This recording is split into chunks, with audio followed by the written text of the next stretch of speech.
In this episode, we dive into the worst great shark attacks of all time, from a female charter that got attacked by the stealthy predator to an amateur athlete that got pulled into deep infested waters. But let's start with our first story.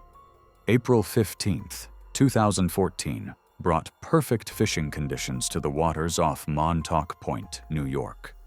The Atlantic stretched endlessly under clear skies, with gentle swells that promised an excellent day on the water. Captain Valentina Val Kowalski, 45, prepared her charter boat for what would become her final voyage. Valentina was an experienced charter captain with 18 years running fishing trips in these waters. As one of the few female charter captains on the East Coast, she had built a solid reputation and was known for never backing down from challenging conditions. That afternoon, she was running a bluefin tuna charter with 6 clients, all eager to land the fish of a lifetime. The group had been chumming heavily for over 90 minutes in 35 feet of water, creating a concentrated blood slick as they successfully landed several bloody tuna. The strategy was working perfectly. The scent of fresh blood was drawing fish from miles around. At 3:45 p.m., their anchor became tangled in kelp, threatening to cost them their expensive setup. Rather than cut the line and lose hundreds of dollars in equipment, Valentina made the decision to dive down and free the anchor herself. The waters off Montauk Point were known for their rich marine life, but also for their predators. The area's position at the convergence of several ocean currents created a natural feeding ground that attracted everything from small bait fish to massive bluefin tuna. What many recreational fishermen didn't realize was that this same convergence also made it a prime hunting ground for great whites, particularly during the warmer months when seal populations were at their peak. Valentina's clients watched nervously as she prepared her diving gear. Several of them had expressed concern about her entering the water, especially given the amount of blood and fish parts that had been dispersed around their boat. The chum slick extended nearly a quarter mile behind them, creating a visible trail on the surface that could be seen from the air. The decision to dive was not made lightly. Valentina had calculated the risks and believed that her years of experience and the relatively shallow depth would keep her safe. She had made similar dives dozens of times before, always successfully retrieving tangled equipment without incident. Her first mate had offered to make the dive instead, but Valentina insisted that as captain, it was her responsibility to handle the dangerous tasks. What Valentina didn't realize was that great white sharks possess one of the most sophisticated sensory systems in the animal kingdom. They can detect a single drop of blood in 25 gallons of water from over a mile away, and their lateral line system allows them to sense electrical impulses from remarkable distances. The concentrated chum slick had been like ringing a dinner bell for predators in the area, creating an irresistible beacon that could be detected from vast distances. As Valentina descended toward the 30-foot anchor line, working methodically to free the expensive equipment, she was completely unaware that a 16-foot female great white had been following the boat's chum trail for the past hour. The massive predator, weighing over 2,000 pounds, had been drawn by the irresistible scent of fresh tuna blood that had been streaming from their boat. The attack came from below, as they always do. The shark struck with explosive force, her powerful jaws clamping down on Valentina's right thigh. The initial bite severed major arteries instantly, sending clouds of crimson into the water. Valentina's scream cut through the afternoon air as she desperately tried to surface. But the shark wasn't finished. Attracted by the fresh blood, the predator attacked again, this time grabbing her left leg with crushing force. Her first mate immediately threw life rings while frantically radioing for help, and her clients worked desperately to pull her toward the boat. The water around them turned red as Valentina fought for her life. Despite reaching her within 3 minutes, Valentina had lost massive amounts of blood from the devastating leg wounds. The femoral arteries in both legs had been severed, and despite the crew's frantic efforts to apply pressure to the wounds, she was losing blood faster than they could control it. She died from hemorrhagic shock 8 minutes later, her life ebbing away even as the Coast Guard helicopter appeared on the horizon. The attack had occurred during optimal hunting conditions, afternoon feeding time in bloodied water with perfect visibility for a predator that had evolved to kill with surgical precision.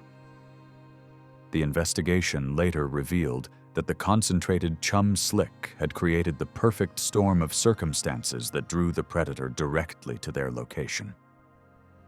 But while the waters off Montauk claimed one life through a moment of poor judgment, thousands of miles away in the crystal-clear waters of South Australia, another ocean professional was about to discover that even routine procedures can turn deadly when equipment fails at the worst possible moment. July 3rd, 2015, brought optimal conditions to the Neptune Islands off South Australia. The Southern Ocean was crystal clear with visibility extending over 100 feet into the depths. Perfect for underwater photography. Dr. Serafina Blackwood, 31, was a professional underwater photographer and marine biologist who had been working at Neptune Islands for 3 weeks on a sanctioned research project documenting great white behavior. Serafina had been diving with great whites for years, always from the safety of protective cages, always following protocol to the letter. Her work was destined for publication, and she had been capturing extraordinary footage of these apex predators in their natural habitat. The Neptune Islands were considered one of the premier locations in the world for great white research. The remote archipelago, located 35 miles south of Port Lincoln, served as a natural aggregation site for great whites hunting the abundant fur seal colonies. The crystal-clear waters and predictable shark behavior made it an ideal location for scientific study, but also one of the most dangerous places on Earth to encounter these predators outside of protective barriers. Serafina's research project was groundbreaking in its scope. She was documenting feeding behaviors, social interactions, and territorial patterns that had never been captured on film before. Her underwater photography skills were legendary in the marine biology community, and her images had already contributed to several major scientific publications. The equipment she used was state-of-the-art, worth more than most people's cars, and absolutely essential to her career. The research station at Neptune Islands operated under strict safety protocols developed over decades of shark research. Every dive was carefully planned, with multiple safety divers, emergency equipment, and constant communication with the surface. That morning, several large great whites had been circling the research area, drawn by the carefully controlled bait that researchers use to attract them for study. The sharks were displaying typical investigative behavior, approaching the cages with curiosity rather than aggression. It was exactly the kind of behavior Serafina needed to document, and she had been getting some of the best footage of her career. At 5:45 a.m., during optimal morning light conditions, Serafina was completing her final shots from inside the protective cage when disaster struck in the form of equipment failure. Her camera's power cable became severely tangled in the cage door's hinge mechanism as she maneuvered for the perfect shot. As she tried to free the cable, it only pulled tighter, preventing the cage door from closing properly. Her safety diver was inside the boat reviewing footage when Serafina made the fateful decision that would cost her life. Rather than signal for help and risk losing the camera system, she decided to quickly surface and untangle the cable herself. It seemed like a simple solution. She was an expert swimmer, the surface was only 15 feet away, and she would be back in the cage within seconds. What Serafina didn't account for was the behavior of the 15-foot male great white that had been circling the cage for several minutes. Great whites are naturally curious creatures, and cage diving operations often heighten their investigative behavior. When they see cage activity, they frequently enter what marine biologists call investigation mode, a heightened state of alertness where they're more likely to approach and test potential items with their mouths. This behavior makes them particularly dangerous to anyone outside the protective barriers. She surfaced 15 yards from the cage boat, struggling with the tangled cable just as the massive predator was approaching to investigate. The shark, already in an investigative state due to the cage activity, immediately identified her as something worth examining more closely. In the predator's mind, anything moving at the surface during feeding time was potential prey that needed to be tested. The attack was swift and devastating. The great white's powerful jaws, capable of exerting over 4,000 pounds of pressure per square inch, clamped down on Serafina's torso in its initial strike. Her safety diver heard her screams echoing across the water and dove in immediately, but the damage was already catastrophic. The shark had grabbed her chest and abdomen, its serrated teeth designed by millions of years of evolution to tear through flesh and bone with surgical precision. The boat crew threw flotation devices and initiated emergency procedures, reaching Serafina within 90 seconds. The expedition's marine medic immediately began first aid, working frantically to control the massive bleeding from her torso. However, she had sustained massive chest and abdominal injuries from the shark's powerful bite, with internal organs damaged beyond repair.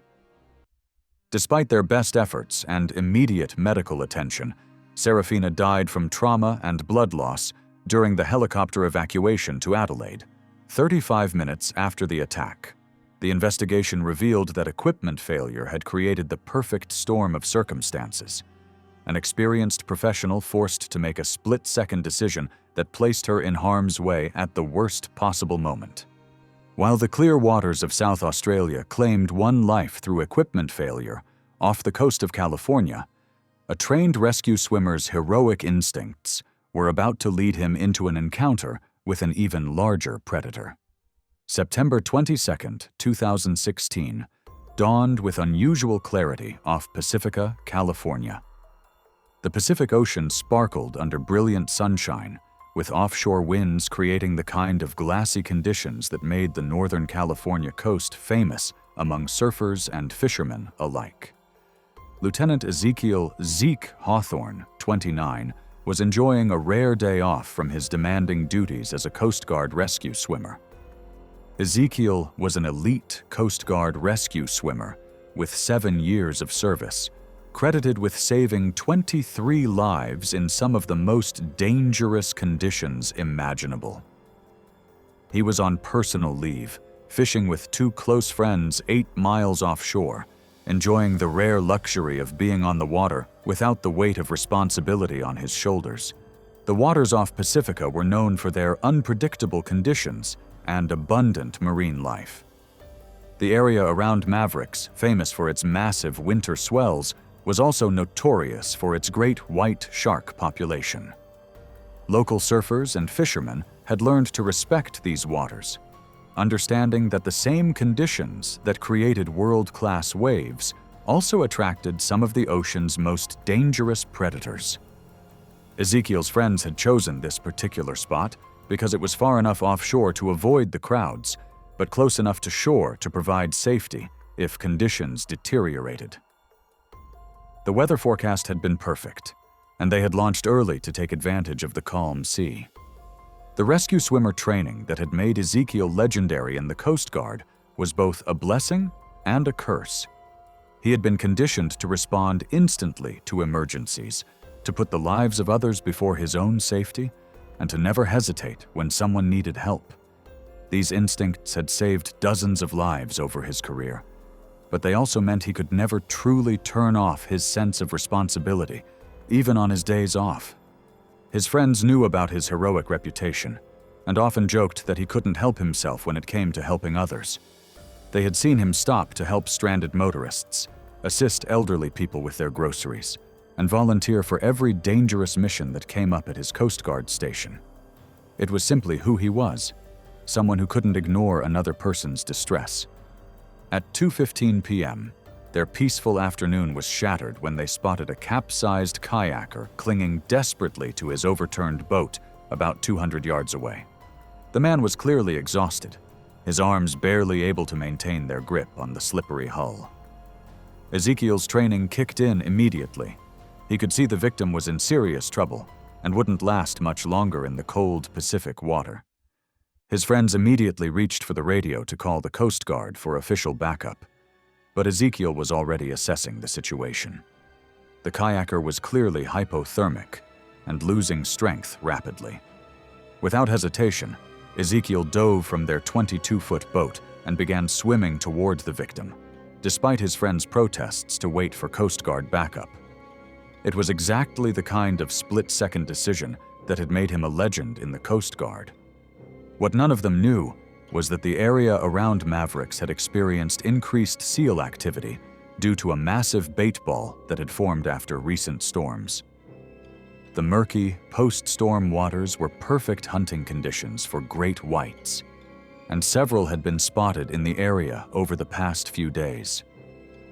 Great whites are ambush predators that rely on explosive surprise attacks. They typically hunt from below, using their powerful tails to launch themselves upward at speeds of up to 25 miles per hour. As Ezekiel reached the exhausted kayaker and began towing him back toward the rescue boat, a 17-foot female great white, hunting in the murky waters, detected the electrical signatures of their beating hearts and the vibrations of their movement. To the predator, the splashing and struggling looked exactly like wounded seals, her preferred prey during this time of year. The attack came from directly below, with the explosive force that had made great whites the ocean's most feared predator. The massive shark grabbed Ezekiel's legs, likely mistaking the two men's frantic movement for wounded marine mammals. Even as the predator's jaws clamped down on his lower body, Ezekiel's heroic instincts never wavered. With his last conscious act, he managed to push the kayaker toward the rescue boat before the shark attacked again, this time fatally. His friends reached both men within 4 minutes, successfully saving the kayaker, but finding Ezekiel had sustained massive trauma to his legs and lower torso. The great white's serrated teeth had severed major arteries, and despite immediate first aid and pressure bandages, he was losing blood at an alarming rate. He died from blood loss and shock during the helicopter evacuation, just 15 minutes after the attack. While the murky waters off California claimed a hero's life, in the kelp forests of Northern California, a recreational diver was about to learn that sometimes the ocean's warnings are too subtle to recognize until it's too late. November 8, 2017, brought crisp, clear conditions to the Mendocino coast of Northern California. The Pacific stretched endlessly under overcast skies, with gentle swells rolling in from the northwest. Perfect conditions for what would be the final abalone diving day of the season. Bartholomew Bart Sinclair, 52, stood on the rocky shore, breathing in the salt air and feeling the familiar excitement that came with hunting for the ocean's most prized shellfish. Bartholomew was an experienced recreational abalone diver with 15 years of freediving experience in these waters. His weathered wetsuit and well-worn diving gear told the story of countless successful hunts. For over a decade, he had been making the pilgrimage to these remote coves, freediving to depths of 25 feet in search of the red abalone that had become increasingly rare along the California coast. The Mendocino coast was legendary among abalone divers for its pristine waters and abundant shellfish populations. The area's remoteness meant that it was less heavily harvested than more accessible locations, making it a favorite destination for serious divers willing to make the trek to these isolated coves. Bartholomew had been diving this particular stretch of coast for over a decade, learning its secrets through years of patient exploration. He knew which tides provided the best conditions, which coves offered the largest specimens, and which areas were most likely to be productive during different times of the year. The abalone season was strictly regulated, with specific dates, size limits, and bag limits designed to protect the declining populations. This would be one of the last legal diving days of the year, and Bartholomew had been planning this trip for weeks. His regular diving partner was recovering from surgery, but Bartholomew couldn't resist making one final dive of the season alone. What Bartholomew didn't know was that 2 days earlier, a single dead seal had washed ashore just a quarter mile from his chosen diving spot. Local marine officials had attributed the death to natural causes, filing it away as routine marine mortality without conducting a thorough examination. But the seal hadn't died of natural causes. It had been killed by a great white shark, and its death was a warning sign that went unrecognized by authorities. At 11:30 a.m., Bartholomew entered the crystal-clear water at the remote cove, his float bag trailing behind him as he began his methodical search. The visibility was excellent, extending nearly 30 feet in all directions, and he could see the rocky bottom clearly. The conditions were perfect for what he hoped would be a productive final dive of the season. He made several successful dives to 25 feet, prying red abalone from their rocky homes and placing them carefully in his collection bag. The shellfish were plentiful, and he was having one of his best days in recent memory. Each dive required him to hold his breath for nearly 2 minutes as he worked to remove the abalone without damaging their shells. Great whites are known to patrol the same hunting grounds repeatedly, especially areas where they've had recent success. These apex predators have excellent spatial memory and will return to productive hunting spots day after day, drawn by the scent markers and familiar territory that promise easy prey. When a great white kills in a particular area, it often continues to hunt there for several days, establishing a temporary territory around the kill site. The kelp forests that surrounded the cove provided perfect cover for a hunting great white. The dense underwater vegetation created a maze of shadows and hiding places where a large predator could approach unseen. The same kelp that made the area attractive to abalone also made it an ideal hunting ground for sharks, providing concealment and ambush opportunities. On his 6th dive, while prying a particularly large abalone from the rocks at 25 feet, Bartholomew was completely focused on his task. The shellfish was wedged tightly into a crevice, requiring all his attention and strength to remove without damaging it. He was so concentrated on his work that he didn't notice the massive shadow approaching from the kelp forest behind him. The 16-foot male great white had been feeding in the area since killing the seal 2 days earlier, and was attracted by Bartholomew's splashing and the scent from his catch bag. The combination of movement, electrical impulses from his beating heart, and the smell of disturbed marine life created an irresistible target for the predator. As Bartholomew surfaced for air, his lungs burning from the extended dive, the shark struck with the lightning speed that had made its species the ocean's most efficient predator. His scream echoed across the empty cove as he desperately tried to fight off the massive predator, but he was alone with no one to hear his cries for help. The shark attacked twice more as Bartholomew tried frantically to reach shore, each strike drawing more blood into the water and triggering the predator's feeding response. The remote location that had made this cove perfect for abalone diving now became a death trap. His dive buddy, who was supposed to pick him up later that afternoon, arrived 15 minutes early and heard Bartholomew's desperate cries from the parking area above the cove. By the time he scrambled down the rocky path to the water's edge, Bartholomew had lost consciousness from massive blood loss, floating face down in the crimson-stained water. Despite immediate CPR and a helicopter evacuation, Bartholomew died during transport to Santa Rosa Memorial Hospital, becoming the first abalone diving fatality in that area in over a decade. While the kelp forests of Northern California claimed one life through isolation and bad timing, thousands of miles away in the warm waters of South Africa. A dedicated athlete was about to discover that even popular beaches can harbor deadly surprises during the wrong conditions. June 12, 2018, dawned with spectacular conditions at Muizenberg Beach, South Africa. The Indian Ocean sparkled under a brilliant sunrise, with gentle offshore breezes creating the kind of perfect swimming conditions that had made this stretch of coastline famous among triathletes worldwide. Cordelia Cora Nightingale, 27, stood on the pristine white sand, adjusting her goggles and feeling the familiar pre-training excitement that had driven her athletic pursuits for years. Cordelia was a dedicated amateur triathlete, training for her first Ironman competition. She had traveled from London to Cape Town, specifically to train in these legendary waters, having spent weeks planning this trip and researching ocean conditions, currents, and safety protocols for the famous Muizenberg Beach.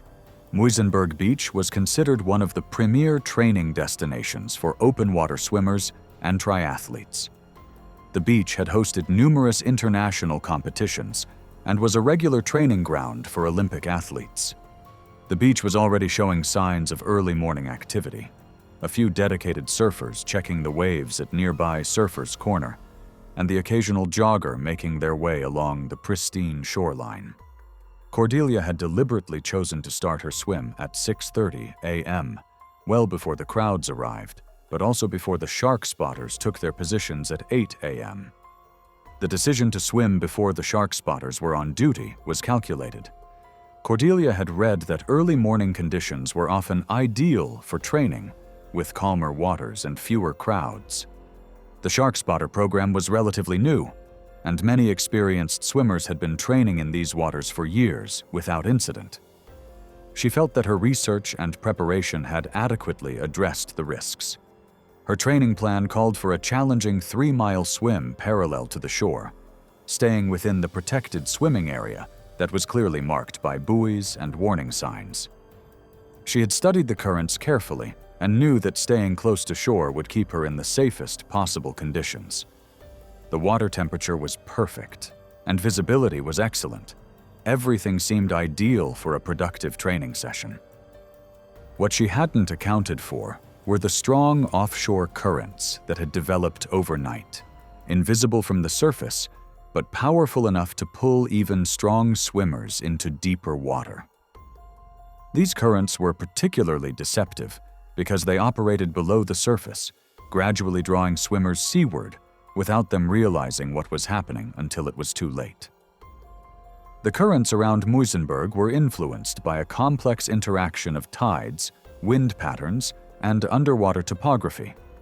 While generally predictable, they could change rapidly based on weather conditions and seasonal variations. Local swimmers knew to constantly check their position relative to shore landmarks, but visitors often underestimated how quickly the currents could carry them off course.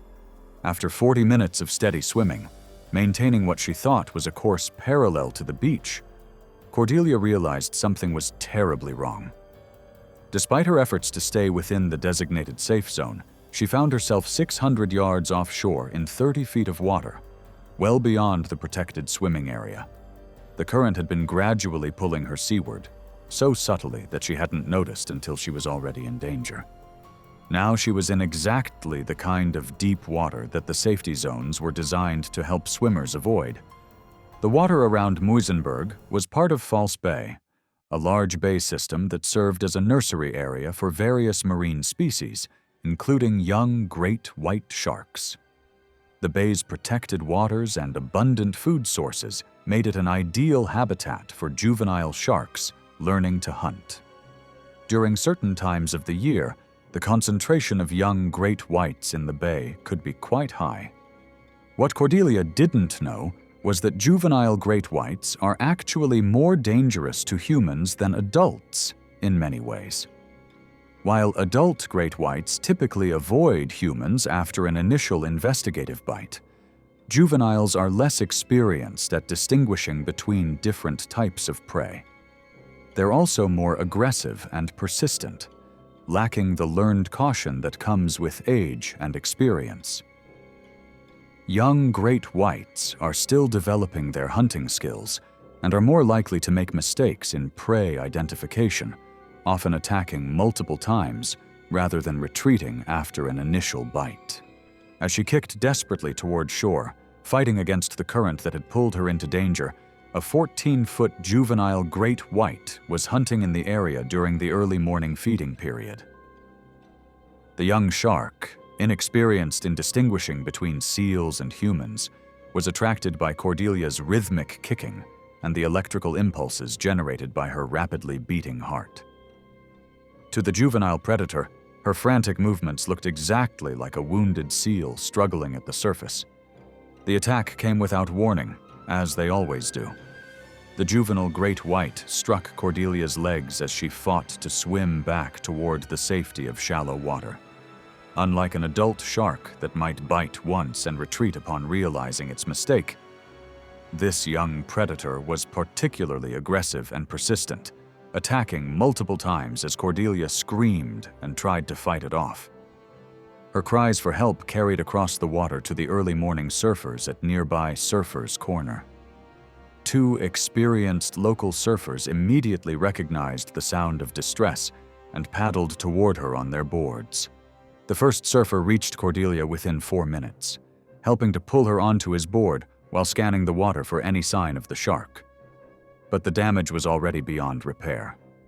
The juvenile's repeated attacks had caused massive trauma to both legs, with major arterial damage that was causing her to lose blood at an alarming rate. Despite the surfer's immediate first aid efforts and a rapid rescue to the beach, Cordelia had lost too much blood to survive.